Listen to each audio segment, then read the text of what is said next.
everybody. This is Sports Guy on the mic, and we're back again. This will be episode 10. So episode 9 is coming out Friday, guys. So if by the time you guys are hearing this, hopefully you guys have already checked that one out. Do me a favor, guys, and like and subscribe to the channel if you're enjoying what you've been checking out over the last couple of months or whatnot. So I appreciate it if you guys would do that. Fall camp is officially underway, and it's this time of the year that we finally get some real information instead of like this preseason ranking and prediction and all that kind of stuff. So, players are starting to settle in a little bit and separate themselves from their position battles. And, we're just hearing a lot about breakout players, injuries, freshmen making plays, and all that kind of stuff. So this episode will be about, me kind of just talking about what I've been hearing in fall camp and what I've been kind of seeing from highlights and stuff in fall camp, and just kind of getting ready for the season, guys. So, and then at the end of this episode, I'll be giving you guys 10 bold predictions that I'm willing to stand on. So we'll see how that ends up towards the end of the year as well. So. Let's get into it, guys. So we're gonna get into some teams and some players that caught my eye and my attention during fall camp, and I'm probably gonna start with Texas and their camp, in their fall camp.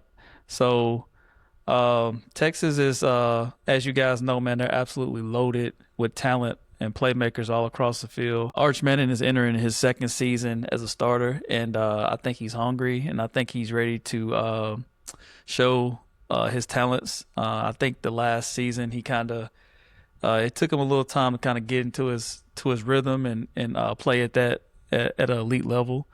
But he's surrounded with crazy talent around him, man. They got Texas upgraded their running back room. They got receivers. They got the addition of Cam Coleman on the outside. And they just got one of them rosters where you're looking at them and you're like, man, like, where's the weakness at on this team? I don't see a weakness, honestly, man. But I think if you had to pick something out, you have to look at the defensive side of the ball.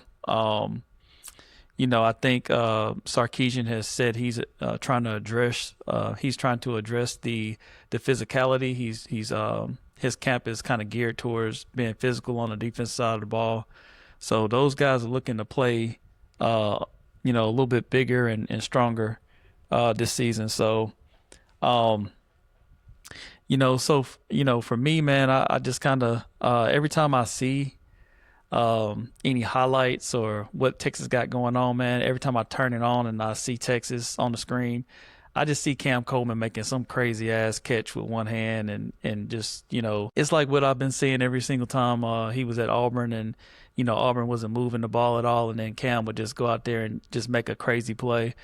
I think you're going to see a lot of that, man, at Texas with him and Manning. So so every time I see them, man, I am seeing some crazy highlight of Cam Coleman, man. He's freakish athletic and a playmaker, and I think he's gonna have a really good season with him and Arch. So yeah, I mean, Texas is camp looks like they're heading in the right direction, and I got them picked as one of the favorites coming out of the SEC and be a really good team. So we'll keep watching them. And injury wise, I haven't seen any injury updates for Texas. It looks like they're staying fairly healthy with their roster. So we'll see. We got a couple more weeks of fall camp and see if they can end it fairly healthy.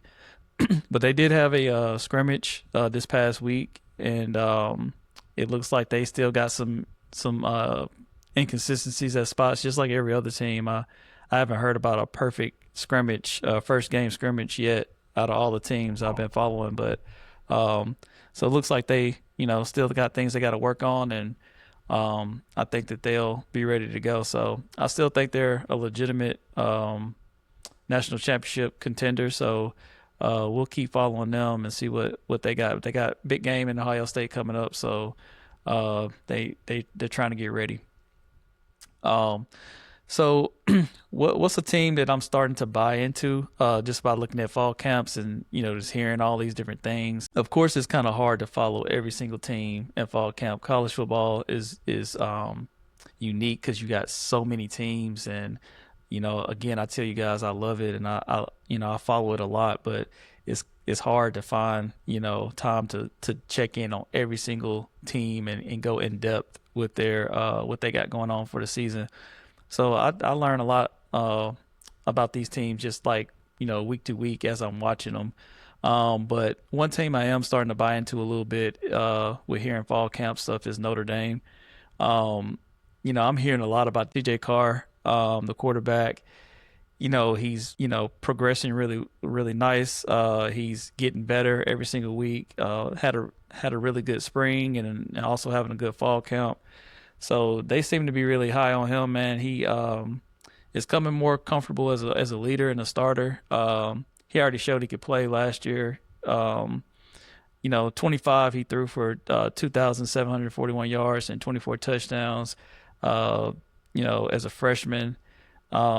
So that's not hype, man. That's production to me. And I think if he continue to put up numbers like that, Notre Dame would be solid. But um, what changed my mind by looking at that fall camp and hearing about him, the schedule is very manageable for them, man. They got a light schedule. I don't think they play a whole lot of games. So I really do believe Notre Dame will be up there in the mix as far as like championship contending because they don't have the schedule is not really difficult, man. They got Miami, and then after Miami, I mean, hell, they don't really play a whole lot of teams after that. So they get to that game, even if they lose that game, as long as it's respectable. I think that Notre Dame will punch a ticket in for the college football playoff. So yeah, but I mean CJ Carr, man. I mean, I'm hearing a lot about him, man. He's good. So, and I think he's gonna have time to kind of get out there and get better every single week and get ready for the playoffs. So yeah, so we'll see what that game looks like against Miami, man. I think they play towards the middle of the season too, so we'll see what's going on with them. Um, and then also before I leave on that point, I really do like Marcus Freeman. I think Marcus Freeman. I was kind of skeptical about him when I first saw him at Notre Dame, and I kind of grew into a believer of Marcus Freeman. So I do like him as well. So yeah, Notre Dame is starting to slowly creep up on a team I'm believing in. Uh, you know, a lot of it is because of their schedule. Not gonna lie to you, but so going from a team I'm starting to believe in to a team I'm starting to kind of pump the brakes on just a tad bit. Uh, gonna go with Penn State. So now that James Franklin is gone, I think that Penn State got to realize, man, they got rid of, in my opinion, they got rid of a top 10 coach in James Franklin. Um, you know, Penn State replaced him with Matt Campbell. I know Matt Campbell's a good coach. He was at Iowa State for a little while, and but this is a massive transition from Iowa State to Penn State. I think Penn State is on a whole different level. A lot of pressure is coming with that job, so I'm just trying to figure out if Penn State is going to regret what they did with Franklin towards the end of the season. And we'll see. But Penn State's schedule isn't terrifying at all either. Kind of like Notre Dame, they don't play a whole lot of crazy teams. They kind of missed every single big name um, Big Ten team on the schedule, unless I'm missing it. But I don't think they play Ohio State, Oregon, any of the big dog teams in the Big Ten. So their schedule kind of fits for what they need to do to be competitive. So in the fall camp, Matt Campbell has kind of spoke on being bringing a toughness to the team and a physicality. He's trying to install that with their team. You know, trying to get prepared for like the bigger games towards the end of the season. So looks like he has a plan and a vision for Penn State. But as we know, man, the year of the transfer portal, coaches don't have a whole lot of time to like implement their system and get things rolling, especially at these bigger schools, man. You got to kind of get in there and be ready to go early. So, my biggest concern, my biggest question is Matt Campbell good enough? Is he up for the job, and can he put a product on the field that Penn State can be proud of? So we'll see what they do, and hopefully he can get it implemented quickly and get his coaches and new systems and expectation, culture, new staff, all that kind of stuff. Hope he gets it right and ready to go early. So we'll be keeping an eye on Happy Valley and what they got going on down there. So, but so quarterback battles I'm watching. We're gonna start. I mean, there's a bunch of quarterback battles going on in fall camp. Quarterback is like one of the biggest questions going into each year if you don't have a solidified starter for your team.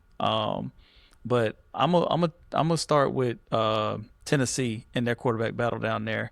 So, I haven't dug really deep into Tennessee's fall camp and their quarterback battle, but I kind of been hearing about it and I kind of listen in and see what they got going. But so it looks like they got a battle between Faison Brandon and George McIntyre. Um, so it seems like from listening in, it seems like they got a really close battle going on. I think McIntyre was there last year. Faison Brandon is a freshman, and it seems to me that Faison Brandon is a little bit more athletic, can move around in the pocket a little bit better, and be able to add a running element to the offense. But George McIntyre, I think he's like 6'5", and put on some weight from last year, and they said he looks really good in fall camp too. So it sounds like it is a real competition battle right now. Both have had really good camps so far, and the coaches have emphasized efficiency, decision making, and taking care of the football is one of their prime. One of the things they're looking for, just like every other coach. So looks like they both have been doing a really good job of that. So, so to me, I mean, I think if the quarterback battle is that close, and you got, a guy that's been there for a while, and then I was a freshman. To me, you go with the younger athletic guy. That's just me, the one that can extend plays, and I feel like in the college game that puts you in position to win some games. That I feel like when you go with the younger athletic guy, it gives you a little bit more opportunity to make plays and give you opportunities to win the game in ways that you probably didn't plan on. So so if it was me, I would probably lean towards the Faison Brandon guy. But and if I'm making a prediction, I'm thinking that Tennessee is going to end up ultimately going with Faison Brandon. But the McIntyre guy seems like he's pretty good too, man. So I don't like to count these quarterbacks out, man. You might need to play them both that first game and kind of see.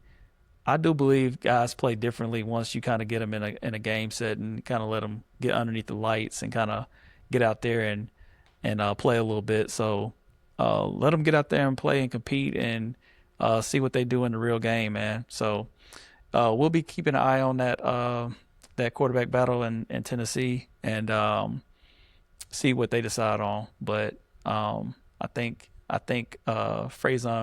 Faison Brandon is your answer. That's my opinion. So let's get into some young players I'm watching. You know, Freshmen that is, and I spoke on a few of these guys in a previous episode. But if I'm looking at freshmen and people that's going to compete, I follow Alabama a whole lot, so I think that I'm gonna start with them. But They got a guy down there. They got a couple of guys down there. They got EJ Crowell, which is a freshman running back, and in high school I followed him. He is electric. He's big body. He can carry the ball. Multiple carries a game looks like. Um, he was very durable in high school, but right now he's dealing with some injuries. Nothing major is what I'm hearing coming out of the camp, but I'm also hearing that he's got everything he had at high school and he's been showing it in the college level. The concerning part to me about EJ is that he's not been able to practice and participate in the scrimmages and all that kind of stuff. You would like to see a guy like that show you what he did in high school and put it on tape, especially in these early fall camp practices and scrimmages. He just hasn't been able to play a lot. So, but the coaches seem to be really high on him. They rave about him and say that he's going to be a really, really good player. And I think he's going to have opportunity to play this year because there is some injuries in the Alabama running back room early on with AK Dare getting injured. And reports are saying that he's going to be out for I don't know, like 6 weeks. I heard you got to get a tightrope surgery. So EJ will have opportunity to play early on. So, I think that if he gets out there and plays his capabilities and take advantage of his opportunities, and I think that'll be a guy that everybody's talking about because I think he really has the talent to play at this level. So another guy is Sadarian Morgan. He's a receiver, also a true freshman out of the state of Alabama. Big body guy. They're comparing him to Julio Jones. That's a big time comparison. The reports are, man, the guy catches everything. He no matter what you throw towards him, they're saying he catches it. So I'm excited to see him. I know that he's still behind some people on the depth chart, but the reports I'm seeing that he will play is that they're saying there's no way they're going to be able to keep him off the field. So Sadarian Morgan will be a name that you got to watch out for. Both of those guys are on Alabama, so we'll see. Yeah, Kalen DeBoer has said publicly that both of those freshmen will have immediate impact as long as they're healthy. So you will get to see those guys. So my prediction is that EJ Crowell will end up, have an opportunity to be a breakout player, and I think he ends up moving up towards the top of the depth chart by the end of the season. Not to knock on any of the Alabama running backs, but I think that guy just has that much talent, and as long as he's healthy, I think you'll see a lot of him. Transfer player I'm most excited about. I'm gonna go with Darian Minshew from Miami. Just because I got some friends of mine that are Miami fans, and I've been hearing a whole lot about Darian Minshew, and so I'm excited about to see how he plays at Miami. I want to see if Miami can sustain elite football play for multiple years. Not that Miami is good this year, we're gonna be all right this year, or hey, we're officially back. I want to see, they were really good last year. Can you stack these years on top of each other and have elite football teams every single year? That's what I'm looking for from Miami. And with the transfer of Darian Minshew coming in, that's kind of like playing off of Carson Beck, which, what you want to say about him, he played okay and took him to a national championship, but he was suspect, throughout some games, as I know. And also Cam Ward the year before that. So they've had some elite quarterback play coming in. So Darren Minshew is coming in trying to take that reins from these quarterbacks that's coming through Miami and trying to continue to bring them along. So I want to see what Minshew does, man. He was outstanding at Duke in 25. He threw for 3,973 yards, 34 touchdowns with only 6 interceptions. He led Duke to an ACC championship game. He was named ACC preseason player of the year for 26. Uh, I mean, and Miami is picked to win ACC, which they never done before, by the way. Um, so can he handle the expectations, man? Can he play at the level they need to get Miami back to a national championship game? And I'm excited to see what what the kid can bring and how he handles the pressure because I do believe some of these guys they fold under pressure and some of them perform at an even higher level when pressure's put on them. So what kind of player is Misha, man? We've got to find out and see what kind of see what kind of guy he is, man. Um, but um, Miami is one of those dangerous teams in the country, man. So if everything clicks, they'll be there. So we'll see. Um, the biggest position battle in the country right now. Uh, I'm gonna go. I spoke on Tennessee and their quarterback situation, but I think the biggest position battle right now is the Alabama Crimson Tide. I think all eyes are on Alabama in that position battle with Austin Mack and Keelan Russell. Um, you know, from what I'm hearing, man, I mean, I feel like coaches always say, it's a close battle. It's neck and neck, all this kind of stuff. But and that is the reports down there, man, that, both the guys are playing really hard and both of them are showing signs of being elite. Um, but there are some reports saying that Keelan Russell is just different, you know, I, and that's just what I'm hearing. I haven't seen it. I'm just, I follow a lot of Alabama reporters and analysts, and each one of them have said the same thing. Like Keelan Russell just got a little bit something different with him. So I think if I'm having to read into the tea leaves, I'm thinking that Keelan has probably got a slight edge right now, and the same thing I said about the Tennessee situation. Like, if you got guys neck and neck, and it's a really close battle at the quarterback position, you go with the younger guy and the more athletic guy. That's just my opinion. I think Alabama's going to be good with whoever they put out there, Austin Mack or Keelan. I think both of them are really good quarterbacks, but I do strongly believe that Keelan got a little bit of the it factor in him, and you can extend plays, man. Guys that can run the ball extend the plays, and I really do believe that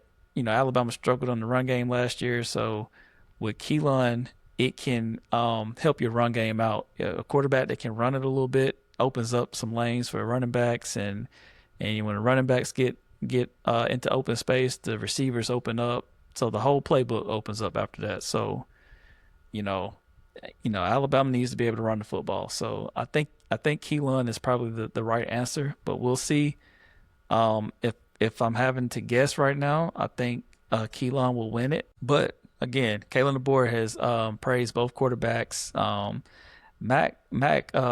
Austin Mack is a really big guy, too, guys. Like he's 6'5" and I want to say around 230 something pounds. He's a big dude, man. And he has experience. He's came from the Washington where DeBoer was earlier, before he came to Alabama. So he's been around the play calls for a while. So he got the edge right there. But again, I'm gonna go with Keelan to win the job, and now we have even more of a reason to believe that it could be Keelan Russell at this spot because in the first fall scrimmage they said that Russell really stood out. I think Austin Mack had more yardage and more touchdowns, but they said that Keelan really stood out, man. So hasn't officially been named yet, but I think everybody's keeping their eyes on that position battle. So Alabama has produced NFL quarterbacks over the years, some really good ones, and so when Alabama has a quarterback battle, everybody's paying attention, man. But if Alabama can get the quarterback situation right, then watch out, man. They'll go from just a legit team to a championship contending team to me. if if they can run the football. But all right, guys. So that wraps up from like fall camp for me, man. Just like again, just kind of like right now I feel like everybody gets blitzed with the fall camp information in the news. But you know, I try to keep up with as much of it as I can. I love keeping up with that kind of stuff, but it does get a lot of information getting thrown at you. And what are these coaches really letting you in on? To be honest with you, they're trying to hold stuff in until the last second, not giving teams a chance to prepare for them. But with just hearing the fall camps news and storylines and injury updates and all that kind of stuff, I'm gonna start buying some teams just based off of like fall camp information, and I'll go with Texas, Notre Dame, and Ohio State. Hearing all good things about their camps. Don't really seem to have a whole lot of negativity coming out or major issues coming out of camp at all. It seems like they're just kind of like polishing stuff up. So, I'll go with those three as like wins for the fall camp, and I'll buy all three of those teams. All right, but one team everybody needs to look out for, though, guys. Listening to the fall camp information, and one team that we are going to have to look out for is Alabama, guys. I know I'm an Alabama fan, but you guys need to wake up, man. I'm telling you right now, talent is still everywhere on the football field. The quarterback battle is intriguing. The offensive line has been addressed. I think that they are still having some stuff they gotta tighten up right there at the offensive line. It sounds like coming out of fall camp, but I'm telling you, man, the young players are getting opportunities. The defense is showing signs of being even more physical, than they were last year. I think up front on the defensive line, they were not as physical as they needed to be, which allowed some teams to be able to run the football on them.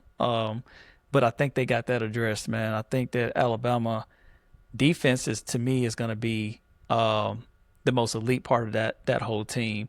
Offense will be kind of like a progressional thing going through the year, but I think by mid-season, offense should be clicking, man. I mean, if they can run the football, I'm telling you, I'm telling you guys, it's going to be a team that you got to watch out for. So, with that being said, I'll digress, and we'll just have to see if I'm right about that. All right, guys, I'm about to get into 10 bold predictions for the season. I'll go through these and kind of talk a little bit about each one, but I'm gonna run through them fairly quickly and as I can, and we'll see. But all right, guys. So for my 10 bold predictions of the season, number one, I think the national champion will come out of the SEC this year. The South is still, to me, the king of college football, in my opinion. If you're looking at the contenders that we have, we got teams like Texas, Georgia, Alabama, Oklahoma, LSU, Texas A&M. There's a lot of guys, or a lot of teams down there that can compete. I think every single team I just named right there has the opportunity to compete for a national championship, and I strongly believe that, man. Oklahoma's not getting enough love. What they got going on, they got a hell of a defense coming back, and John Mateer, I think that he'll be even better than he was last year. LSU with the new coach Lane Kiffin, and all those elite players he brought in, not to mention Georgia and Texas, which are elite and always competes every single year. And then Alabama is another team that I think that people, like I said, need to wake up on, and they will compete if everything clicks for them too. So I believe out of one of the teams I named right there, one of them will win the national championship this year, and I'm standing on it. Bold prediction number two: there will be no undefeated teams that win the national championship this year. I think college football is becoming harder and harder to navigate. There's more elite teams, more difficult schedules, more crossover games, and more parity at the top. You just don't have undefeated teams to win championships anymore. I know Indiana won it last year, undefeated. So that's kind of like knocking down what I'm talking about. But you know, I think it's very difficult to do that. So, and me believing that the national champion will come out of the SEC this year, I don't think the SEC will have an undefeated team this year. So, the national championship can't be undefeated if it's coming from that conference. So, I'm standing on it. Um, Bold prediction number three: Ryan Coleman Williams will outgain Jeremiah Smith this year in receiving yards. I know it's spicy, man, and I know a lot of people are probably like, "Yo, this guy is crazy," but again, Jeremiah Smith is one of the best receivers in college football. I know that, but Ryan Coleman Williams has something to prove this year.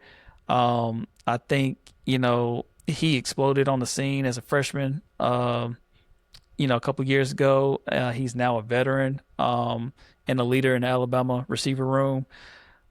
He had 49 catches and 689 yards last year for 4 touchdowns, but he is the number one receiver this year as far as like possessions, targets, and all that kind of stuff. And I think he's going to have a huge season this year.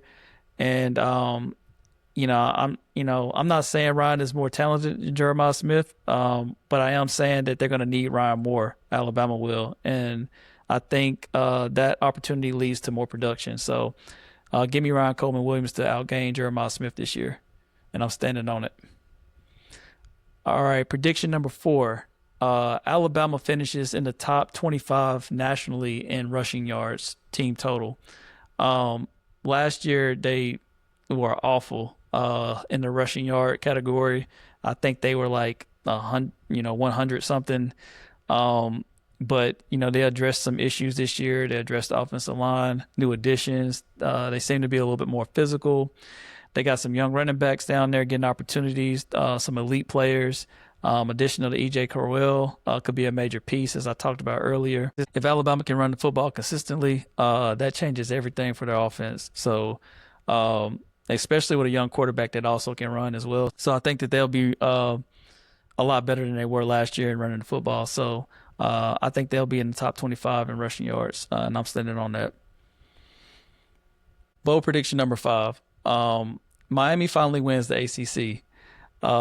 And if not now, then when? Because I'm telling you right now, man, that like ACC is so down this year, and Miami has easily one of the best teams in the country, and there's nobody there in that conference that can challenge them to me right now that I can see.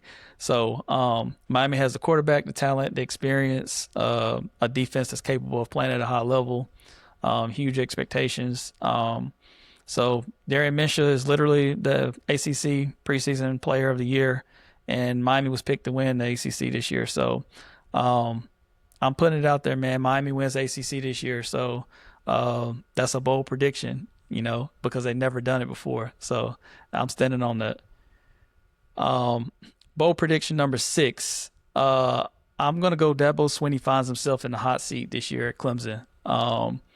Look, y'all, Dabo finds himself on the hot seat because they haven't won a big game in I don't even know how long, man. When the last time you can say Clemson won a big game? It's been a while, man. Some people are going to say, Nick, you crazy. Dabo is safe. No way. But, I mean, Clemson has not been the Clemson of old that we used to see, man. They they got a big game in LSU coming up, first game of the season, so that'll kind of let us know a lot of what we need to know. But Clemson went 7-6 in 2025, and that was one of the worst seasons of Dabo's tenure. So the quarterback play hasn't been at the level that Clemson's used to over the last few seasons. The defense has not been dominant the way they used to. It's just a lot of question marks, man. And I haven't seen a whole lot of buzz about Clemson coming out of fall camp, unless I'm missing it. But yeah, man, I think Dabo finds himself on the hot seat, man, at the end of the season, and I'm standing on that.